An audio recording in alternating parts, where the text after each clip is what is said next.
আসসালামু আলাইকুম। মাসিক চক্র প্রতিটি মেয়ের জন্য একটি স্বাভাবিক ব্যাপার। মাসিক বা ঋতুস্রাব এটি প্রতিটি নারীর জীবনের স্বাভাবিক ও শারীরিক প্রক্রিয়া। এখানে আছে এক বিস্ময়কর যৌগিক চক্র। মাসিক চক্র হচ্ছে নারীদের শরীরের প্রতি মাসে ঘটে যাওয়া একটি হরমোন নিয়ন্ত্রিত একটি প্রক্রিয়া, যার মাধ্যমে গর্ভধারণের প্রস্তুতি নেওয়া হয়। এই চক্র সাধারণত 28 দিনের হয়, তবে 21 থেকে 35 দিন পর্যন্ত এটি স্বাভাবিক ধরা হয়। মাসিক চক্রের 4টি ধাপ রয়েছে। প্রথমটি হলো ফলিকুলার ফেজ। এটি ঘটে থাকে প্রথম প্রথম দিন থেকে 13তম দিন পর্যন্ত।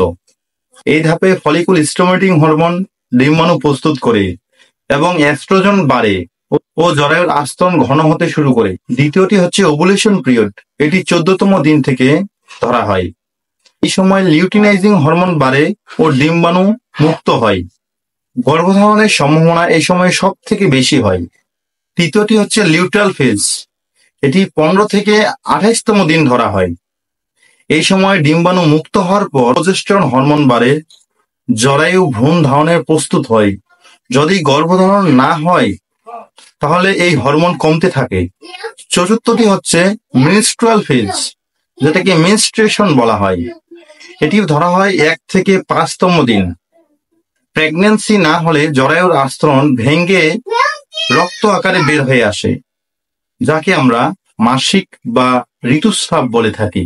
মাসিক একটি নারীর জীবনে কতটুকু গুরুত্বপূর্ণ?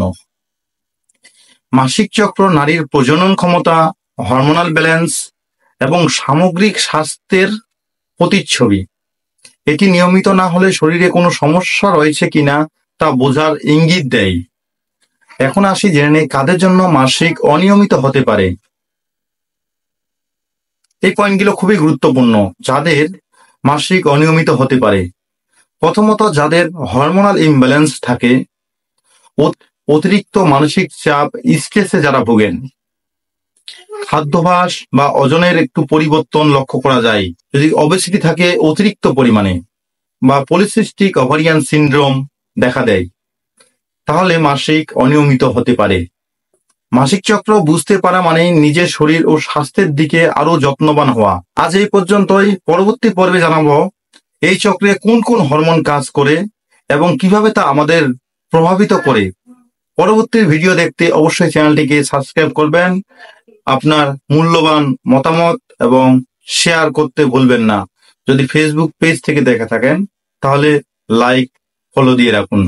আল্লাহ হাফেজ। ভালো থাকবেন, সুস্থ থাকবেন।